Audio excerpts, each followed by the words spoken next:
बिनविरोध निवडणुकीत युतीचा खेळ, अंबडमध्ये कारके यांचा आरोपाचा पाऊस. अंबड खरेदी विक्री महासंघाच्या निवडणुका नुकत्याच बिनविरोध पार पडल्या असून चेअरमन, व्हाईस चेअरमन यांची निवड झाली. भाजप व राष्ट्रवादी काँग्रेस शरदचंद्र पवार गट यांची युती या निवडणुकीत पाहायला मिळाली. या बिनविरोध निकालांवर राष्ट्रवादी काँग्रेस अजित पवार गटचे जिल्हा कार्याध्यक्ष चंद्रकांत कारके यांनी गंभीर आरोप केला आहे. पत्रकार परिषदेत बोलताना चंद्रकांत कारके यांनी या निवडणुकी प्रक्रियेवर आक्षेप घेत पारदर्शकतेचा अभाव असल्याचा आरोप केला असून यामागे राजकीय दबाव व अपप्रवृत्ती असल्याचा दावा केला आहे.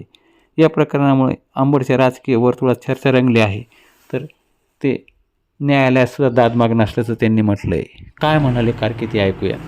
अंबड खरेदी विक्री संघ म्हणजे अलिबाबाची गुफा आहे असं माझं मत आहे.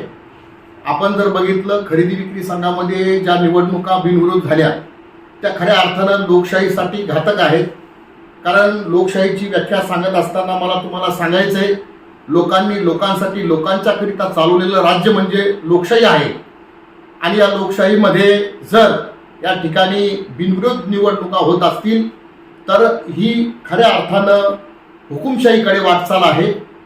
आपण जरा बारकाईने जर लक्ष घेतलं तर अंबड नगर परिषदची निवडणूक झाली, त्यामध्ये शरदचंद्र पवार गटाचे नेते राजेश भैया टोपे साहेब आणि भाजपाचे आमच्या मित्र पक्षाचे आमदार या ठिकाणी नारायणजी पुचे साहेब हे एकमेकांना अशा पद्धतीनं बोलले हे अंबडची जनता आणि जिल्ह्यातील जनता ओळखत आहे. हा विचारात घेता या ठिकाणी कशा पद्धतीनं प्रचार झाले हे आपण सर्वांनी जाणलेलं आहे आणि सगळ्यांनी बघितलेलं देखील आहे.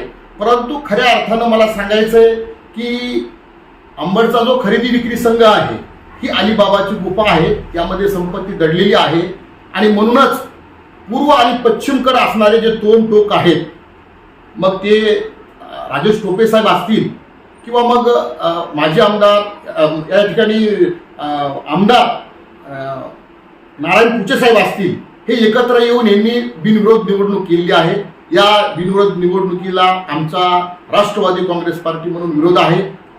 खऱ्या अर्थानं जर या ठिकाणी जर ही निवडणूक झाली असती तर खरे जे काम करणारे कर्तृत्ववान जे उमेदवार आहेत ते खऱ्या अर्थाने जनतेच्या समोर आले असते, जनतेने त्यांना पसंती दिली असती आणि नक्कीच या ठिकाणी खरेदी विक्री संघामध्ये चांगलं काम या ठिकाणी झालं असतं.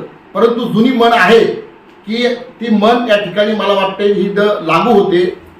जुनी अशी मन आहे की आओ चोरो बांधो भारा, आधा हमारा आधा तुम्हारा, अशा पद्धतीनं दोन पक्ष या अंबड शहरात आणि जालना जिल्ह्यात असल्यासारखं यांनी खरेदी विक्री संघाची बिनविरोध निवडणूक केली आहे. तुम्ही लोकशाहीमध्ये बघा, सर्वात जास्तीत जास्त जे पक्ष असतात आणि त्या लोकशाहीमध्ये निवडणुका घेतात तर खऱ्या अर्थानं कोणाकडे जनमत आहे हे आपल्याला या ठिकाणी कळतं. म्हणून बिनविरोध ज्या निवडणुका झाल्या या सहकार कायद्यानुसार, मी जबाबदारीने बोलतोय, सहकार कायद्यानुसार कोणतेही नॉर्म्स यांनी वापरलेले नाहीत. म्हणून ही बिनविरोध जी निवडणूक आहे ही पुन्हा घेण्याबाबत मी लवकरच आमचे सहकार मंत्री बाबासाहेब पाटील साहेब यांच्याकडे याविषयी तक्रार करणार आहे आणि जनतेतून पुन्हा निवडणूक घ्यावी असा आग्रह धरणार आहे. सहकार कायद्याचे जे आयुक्त आहेत त्यांच्याकडे देखील मी तक्रार करणार आहे आणि ही निवडणूक लोकांनी पसंत करूनच झाली पाहिजे अशा मताचा मी आहे.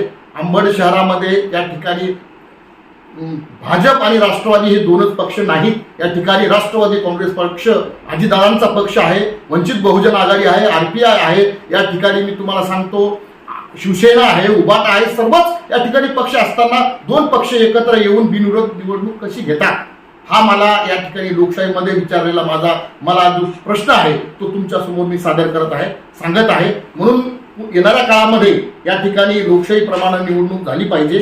कायदेशीर बोलायचं झाल्यास या ठिकाणी लोकशाही सहकार कायद्यानुसार बिनविरोध निवडणूक घेणं म्हणजे या ठिकाणी जनतेच्या जनमताचा खून केल्यासारखा आहे.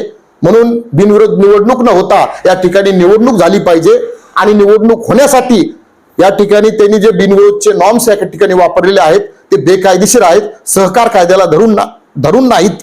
म्हणून या ठिकाणी पुन्हा एकदा या ठिकाणी खरेदी विक्री संघाची निवडणूक घ्यावी. संघ अंबडचा जो आहे तो अलिबाबाची गुफा आहे, इथं फार मोठी संपत्ती दडलेली आहे आणि हे दोनच पक्ष जर एकत्र येत असतील तर मला वाटतंय आम्ही देखील सत्तेमध्ये, राष्ट्रवादी काँग्रेस पार्टी आम्ही देखील सत्तेमध्ये आहोत. अजितदादा अर्थमंत्री आहेत आणि आमचे सहकार मंत्री बाबासाहेब पाटील हे आमचे सहकार मंत्री आहेत.